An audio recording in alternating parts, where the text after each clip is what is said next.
Өдрийн минут ч юм уу 20 минут тэгээд 3 минутын бичлэг хүрч байна. 3 минутын бичлэг хүрч байгаа шүү. Тэгээд өмнөх бичлэгүүд энэний өмнө нэлээд бичлэг хийсэн байгаа. Тэгээд нөгөө гар мараа ингэж байгаа тийм. Тэгээд толгоомлого ингэж байгаа. Хүмүүс яагаад ингэж идэм бэ гэдэг. Нэгдүгээр болохоор сэтгэл хөдлөл өндөртэй хүн. Уус энгийн үедээсэн жоохон сэтгэл хөдлөл өндөртэй байхгүй юу? Хоёрдугаар болохоор угаасаа яг одоогийн сэдвүүдээр ярихын тулд энгийн төдгөөс арай илүү өөр төлөвт ингээд тодорхой хэмжээнд очихгүй бол угаасаа өгүүлбэр гарахаа болчдөг байхгүй юу? Ингээд бүр ингээд бичлэг хийгээл устгаа зовоол юм. Тэгээ эсвэл нэг юм ярьж байгаа дунд нь зогсоол юм. Тэгээд арай өөр төлөв рүү орчихоо. Гэтэ нэг юм гайц биш шүү. Нэг бөөм үг шиг биш. Зүгээр ер нь арай өөр ингээд сэтгэл хөдлөлийн юм тодорхой хэмжээний газар ирчихээр арай л юм ундрахтай ярьдаг байхгүй. Тэгээ ундрахтай яриад эхлэхээр би мохотойгоо жоохон тэгээд байгаа.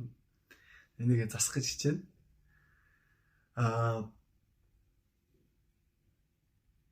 Тэгээ ерөнхийдөө гэхдээ яг уулзаад ирэх юм бол гэхдээ арай илүү тухтаа санагдах хаа. Бичлэгний цаас үзэхэд жоохон тухгүй санагддаг гэж магадгүй.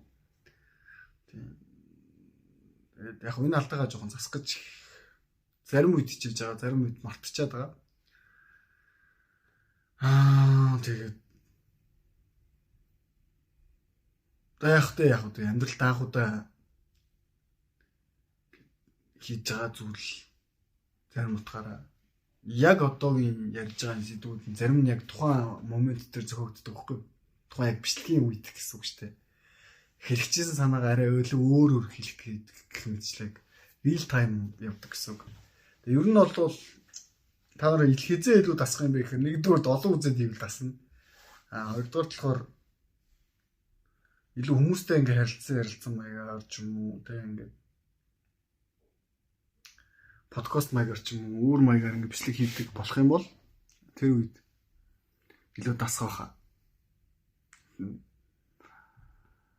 Тэгээд дээрээс нь миний яг энэ vibe нэгдэнэ гэсэн үг шүү дээ. Ер нь бол ингээ анх танилцсан хүнтэй шууд гар бариад танилцаад тухайн хүний vibe мэдэгддэг шүү дээ. Яаж ирд юм бэ? Хэрхэн ингээ юмд үрсэлт юм бэ гэдэг. Одоо тэгээ яг олон удаа үзээд ивэл яг миний яг ярих арга барил сэтгүүн онцлог давуу тал сул тал гэх мэтчлээ олон зүйлсийн тухай бас дүгндэг болсон баг.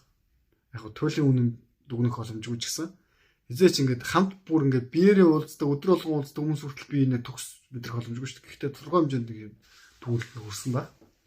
Явандаа яг энэ байдалд маань тодорхой хэмжээнд тасаасаа гэж хүсэж байна яагаад гэвэл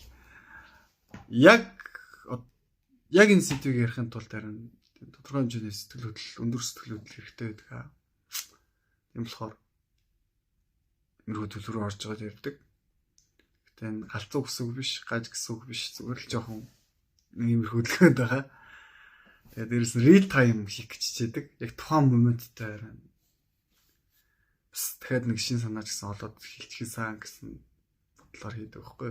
Тэгээд тийм болохоор би энэ бичлэгүүдийг траш бичлэг хогийн бичлэгүүдээ ингээ устгах байгаа болсон бичлэгүүдээ гэж хэлдэг. Явжсэн. Яг тухайн моменттэй ингэж хүнтэй яг урсгаж ярьж сурах гэдэг чинь бас нэг том скил чадвар баг. Тэгээд энэ чадвараа чсэн хөгжүүлэхэд бол хичээж байгаа. Тийм болохоор уучлаарай. Тэгээд бас дээрээс нь анхаарал тавьсан баярлалаа.